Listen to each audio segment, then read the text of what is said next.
you not realize that the state is the worst enemy you have?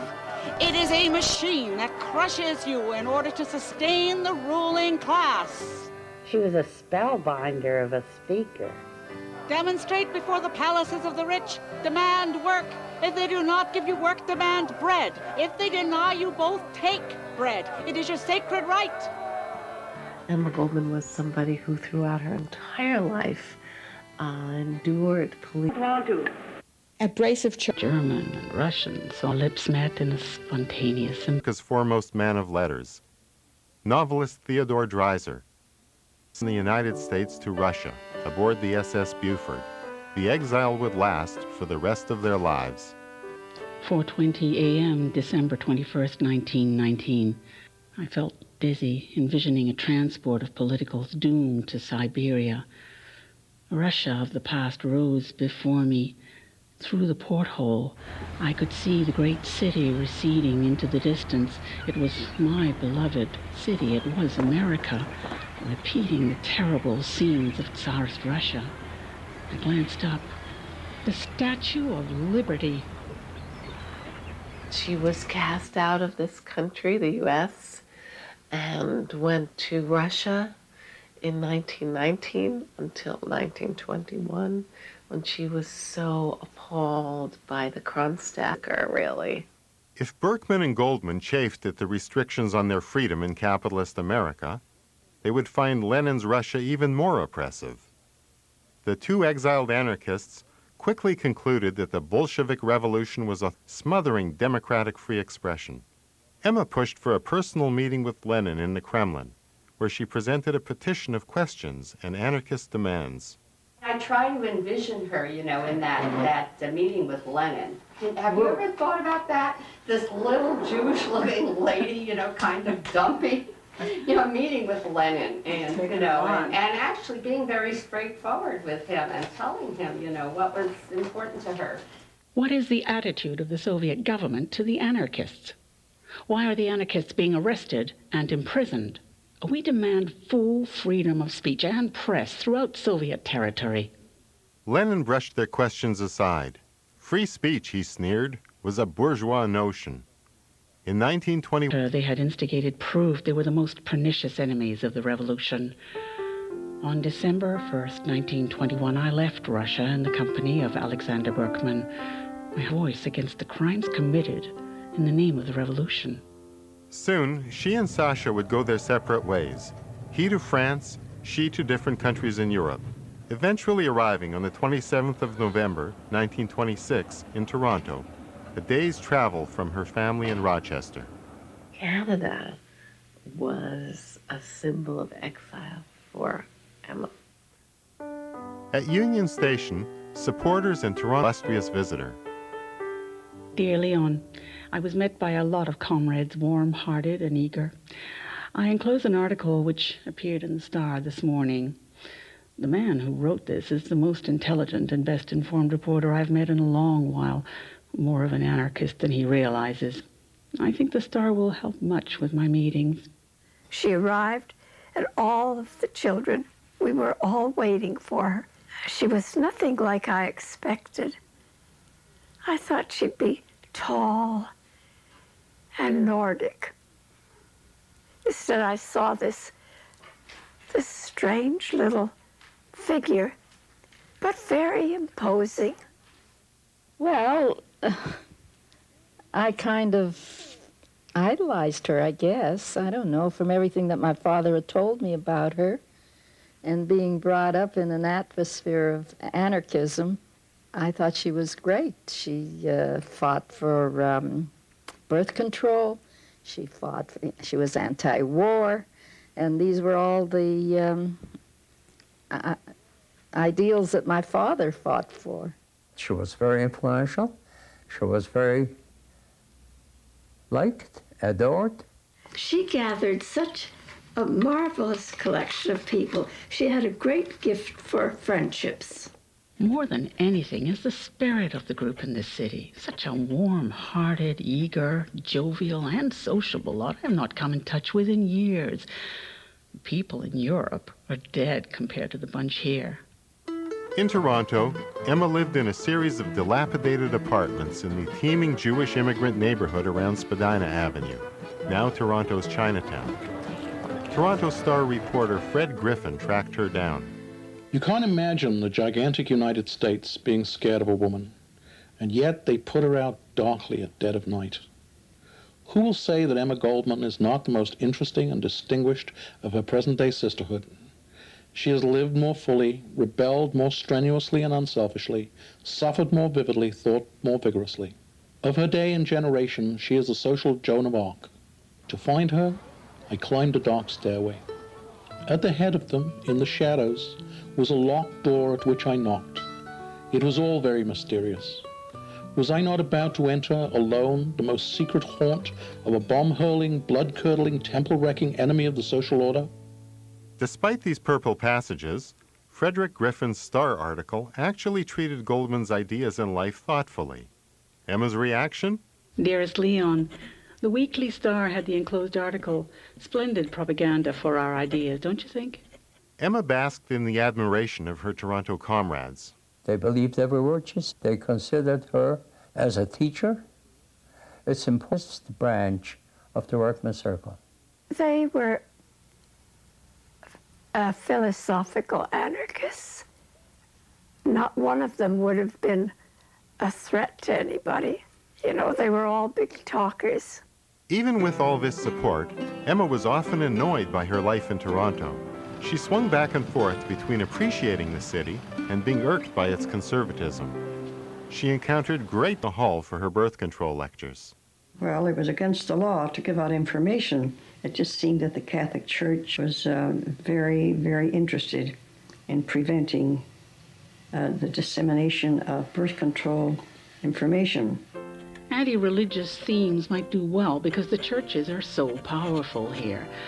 But with the idiotic blasphemy law, which is very rigid, one does not know just what may fall under it. I certainly have no desire to go to prison for the Lord. She didn't like Toronto at all. She said it was too conservative for her. She couldn't express herself. No one seemed to understand her, what she was all about. What was Toronto like in... Dull. Dull. So provincial.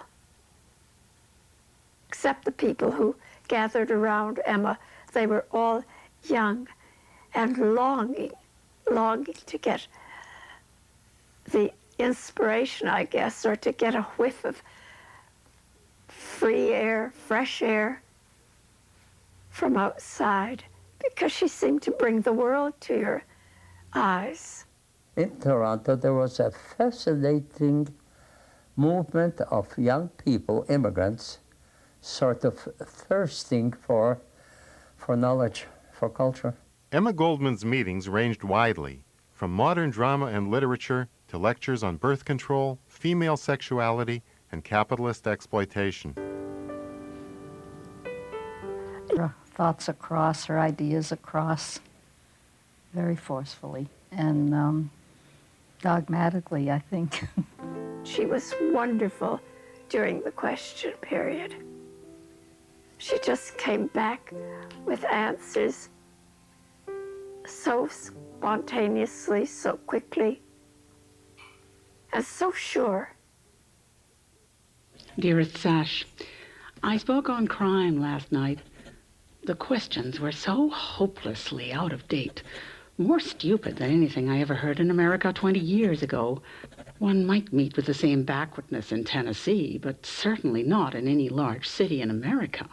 Imagine this is a university town. Well, it is awful. It's ironic.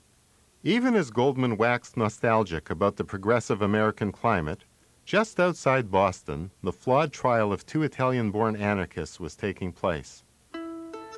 A cloud of doubt still hangs over the case of Sacco and Vanzetti. Were they guilty of murder and robbery committed in 1920 at the height of the Red Scare? Or were they tried and executed in 1927 because of their anarchist politics? The Sacco and Vanzetti case became a watershed in American political life. Well, when I was a kid, my mother and father were involved in meetings and in protests and things like that. I guess the week before they were executed, I'm not sure exactly when, but very close to execution day, my mother read me a letter that was translated into Yiddish that Sacco had written to his son. And the details of Sacco writing to his son, telling him about the future, and about him, how it just did something to me that when I think of it now, still brings tears to my eyes. Betty evoked Christ-like images of the good shoemaker and the poor fish peddler, crucified by the state. When they were put to death, I was still living in Toronto. She organized a memorial. She asked me to read this long poem in praise of Sacco and Vanzetti, and she just had the audience spellbound. Now, less than ever, would I want to go to America. Its bloodthirsty nature, as demonstrated in the Sacco and Vanzetti case, is too much for me.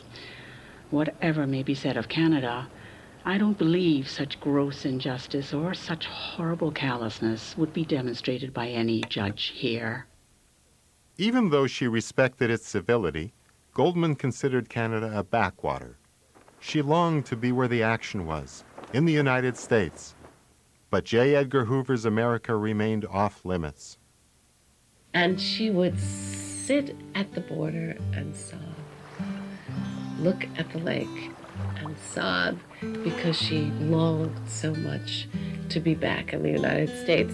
Emma had been quietly soliciting contributions so that she could write her autobiography and reaffirm her place in American history.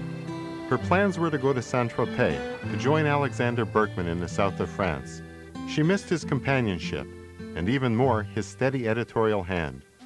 She sailed for France December 21st, 1920. Russia, bought for her by the wealthy American art patron Peggy Guggenheim. I often regret that my father didn't allow me to go to Saint-Tropez with her.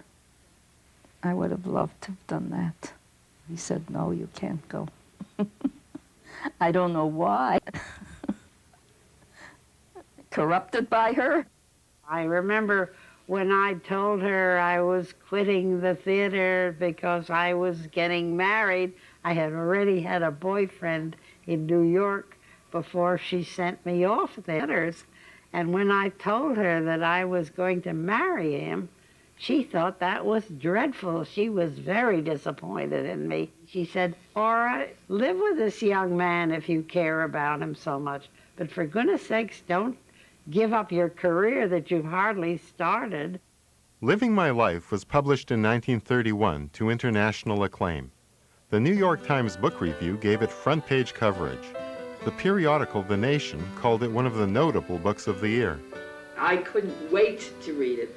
And my father saw me reading it, actually, and he said, what are you reading? And I said, I'm reading Emma Goldman's autobiography. He says, no, I don't want you to read it. I said, why, my papa? Because you're too young to read about her life. She was writing about her love affairs. He didn't want me to know about her sexual encounters. I mean, he didn't want me to be that kind of woman, right? I don't know what kind of woman he wanted me to be, but he didn't want me to be Emma Goldman. I have a friend who, when I told her we were volunteering here, she said, wow, she said, Emma's book changed my life. That was Miriam. She said, she absolutely changed my life. And that's when I read the book 40 years later. Living My Life did more than open eyes. It raised eyebrows. Emma's candid accounts of her numerous lovers caused a stir in anarchist circles. Most radicals, in fact, were pretty straight-laced when it came to sex. This was very shocking to me when I found out in latter years what kind of a life she had led. The men were very predominant in her life. Sometimes I think that her relationships with some of these later life, I don't know, may have been this passion. Throughout her adult life, Emma had been attracted to younger men. Possibly the best illustration of this was her tumultuous 10-year relationship with a Chicago hobo turned gynecologist, Dr. Ben Reitman. Intimate letters unearthed in Chicago by Candace Falk reveal her anguish, often addressed to Hobo and signed Mommy. Hobo, you came to me like a stroke of lightning, kindling my soul and body with mad passion as I've never known before. You have consumed me, sopped me up into your blood. When you go away, you leave me weak and nerveless. Yet when you stay, you cause me tortures of hell. First time he came into our house, the only thing I remember about him was a big hat. He was tall, husky guy. And that's the way I recall him. And he was wearing this great big sombrero hat. I remembered in her autobiography that she had said that Reitman's letters put her mind, were like a narcotic to her. They made her heart beat faster, but they put her brain to sleep. I want to pet and humor you, to be a loving sweetheart, but when we're together, business, propaganda, so many things interfere. You're such a powerful creature, it's difficult to be a simple lover to you. Baby, I want you. I love you. Oh, love me. Understand me, Mommy. I love you. Hobo. Your psychology is promiscuous. You have no sense of selection, are attracted by any woman, and will have relations with her. Before I knew you, I cared for other men and was intimate with them. Now, though these men stimulate me, I cannot give way. A lot of the themes of the letters were really about jealousy. You have been in the arms of every woman who wanted you. She felt that she was the great spokesperson for free love and free expression.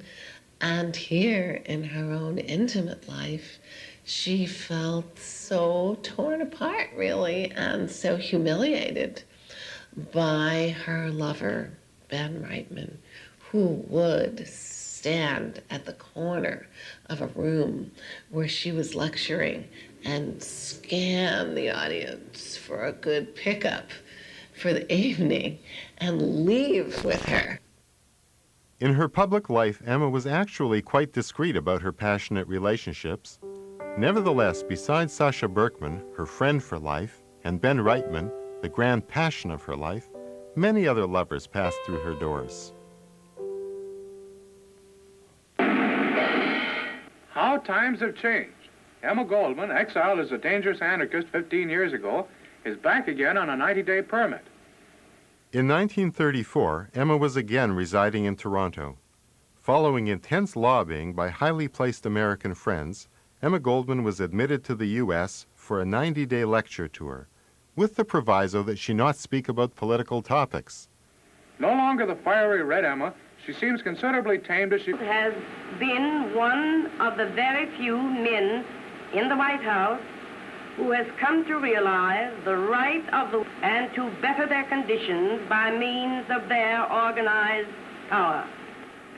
Soon after the tour finished, Emma returned to Toronto, then left again for France, deeply worried about Berkman's failing health. He had prostate cancer. In 1936, racked with pain, Sasha committed suicide on Emma's birthday. Plunged into despair, Emma's spirits recovered only when the anarchists in Spain asked if she would come to Barcelona. They needed help in the civil war against General Franco's fascist army. As the English-language voice of propaganda and fundraising, Emma was once again the fiery public orator. Based mainly in London, Emma poured her heart into it. But by the spring of 1939, the battle was lost. Franco declared victory. I'll never forget her dreadful stories about how the communists were blocking the anarchists in Spain and how she blamed the whole loss of Spain to Franco on the communists, that they just sabotaged the anarchist revolution. Goldman's efforts now turned to raising money for Spanish anarchist refugees. Despising her life in England, Emma crossed the Atlantic to Canada for the final time. So that was the summer of '39. She had just come back from Spain and was, really, I remember how unhappy a person she was then from letters that she had written, because she'd lost, the Spanish Revolution had gone down the drain and, Berkman had died. Back in Toronto, her first meeting was well attended, but the audiences soon dropped off. Emma attributed this to the lick-spittle patriotism of the average Canadian as the country stood on the brink of war. Her arrival also happened to coincide with a royal visit. The fake patriotism for the king and queen made everybody hysterical and mad only for one thing: to get a glimpse of the poor creatures who are being so vulgarly commercialized. Emma arranged housing for herself with comrades. June 4th, 1939. My dear Leon, I have had to fix up my little apartment about the 100th time in my life. This is the first time in Canada that I'm living in my own place. Oh yes, I had several apartments on Spadina Avenue, but they were always furnished abominably and the rooms were depressing. The apartment I have now is small, but sunny and cheery, everything in good taste and with lovely people. She lived with Tom and Dean Melis, Dutch couple on Vaughan Road. And I think they had a bedroom upstairs, and she had 2 rooms. She had her bedroom and a little kitchen or something where she could make herself some food if she wanted to. With Emma now back in Toronto, 18-year-old anarchist Audrey Goodfriend decided to hitchhike up from New York to visit her heroine. There was a meeting in Emma's house, and they had an international group, and there were Jews and Italians, and I guess some Spaniards and Dutch comrades where Emma lived, and we were welcome to come. So we immediately set out for that meeting. We rang the bell. My memory of that is so clear. I'll never forget the memory of Emma came down and opened the door. Old woman with a shawl over her head, and face wrinkled. You know, I remember going up the stairs and feeling, oh, wow, look what happens to a person. It gets old. Look what happens. But later on in the evening, she started talking. And she removed her shawl. I guess she was warm enough. And the liveliness of this person, you know, the strength of her voice, the commanding quality of how she addressed everybody and everything was absolutely fabulous. Everybody was sitting around, and Emma made her a special coffee with a special coffee pot, and I felt too ashamed, you know, that to be in the same room with Emma Goldman was a very important thing for me. Also in the room that evening was Arturo Bortolotti, an Italian-born anarchist who would soon be the focus of Emma's last battle. He and Emma were already fast friends and would often go on outings to the countryside or down to Windsor to gaze across the river at Detroit on the American side. He had a car, so she told him what to do, where to go, and how to drive, etc., etc., etc. I mean, she was ordering Art around, you know, really ordering him around. And he seemed to be okay with it. But I remember there was a kind of imperious quality to her voice, remember, you know. Art. See, I remember that quality of it. Bossy Emma may have been, but she was also a loyal friend and comrade. Shortly after Audrey's visit, Bortolotti and several other foreign-born anarchists were arrested and thrown into jail under the newly proclaimed War Measures Act. They really railroaded him, right. They knew what they were going to get him some way or another. If convicted on trumped-up charges of possessing seditious literature and firearms, Bortolotti would be deported to Mussolini's fascist Italy. Emma immediately recognized the grave consequences of a conviction, for Bortolotti personally and for freedom in wartime Canada. Even in exile, wherever she was located, Goldman fought for free speech, and in 1939 her political arena was Canada. November 13th, 1939. Dearest Fitz, I do not have to tell you what would happen to Arthur if he were sent to Italy. The very thought makes me shiver. He might be saved with an energetic campaign. This is just the rub here.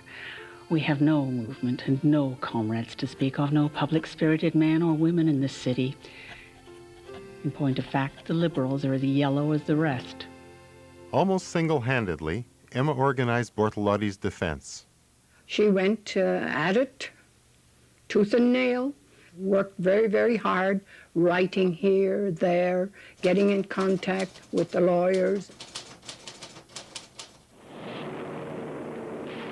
As the autumn of 1939 advanced, nationalism crackled through the world.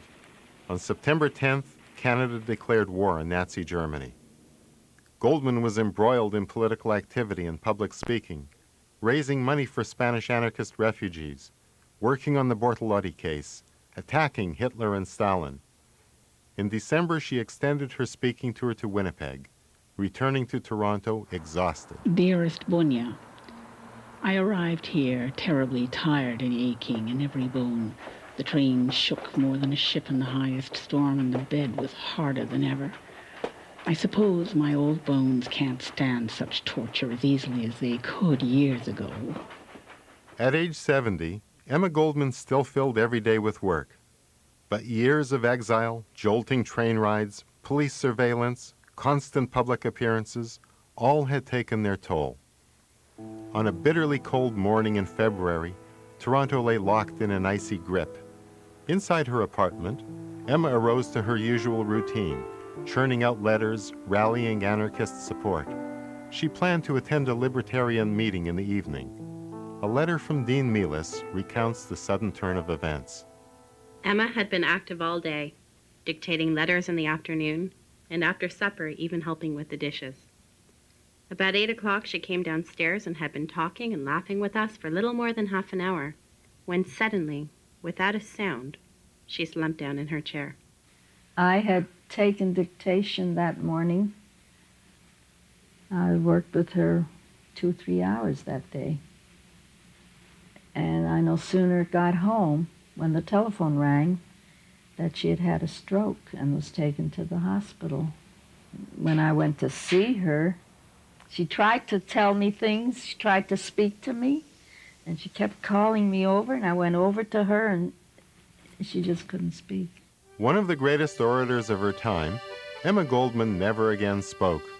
After 6 weeks, the hospital sent her home, unable to do any more. Emma was carried up to her room, where she lingered for another 2 months until hit by a second stroke. Papa called. And, you know, it was a death in the family. May 14th, 1940. Emma's body was taken to the Labor Lyceum on Spadina Avenue for a memorial service.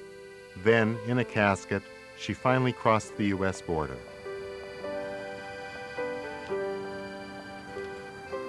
Emma Goldman was buried in Chicago's Waldheim Cemetery on May 17th. The exile was over.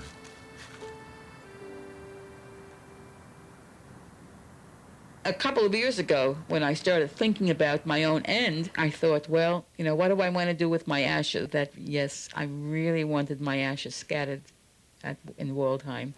So I told my kids.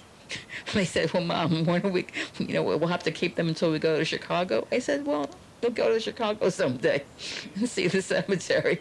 I have to go back to Chicago, actually, and see the statue and see the gravestones again. I do. I will one of these days. Emma Goldman died 60 years ago, but her memory and many of her ideals live on.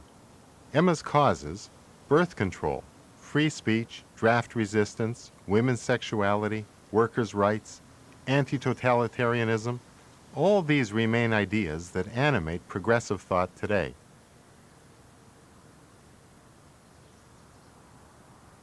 On Broadway, Emma is depicted in the musical Ragtime. In Hollywood, in the movie Reds. In Iowa, heartland of America, the name Emma Goldman still resonates. The mugs, the T-shirts, and the saying associated with her, "If I can't dance, it's not my revolution," stand as a rebuke to grim ideologists everywhere.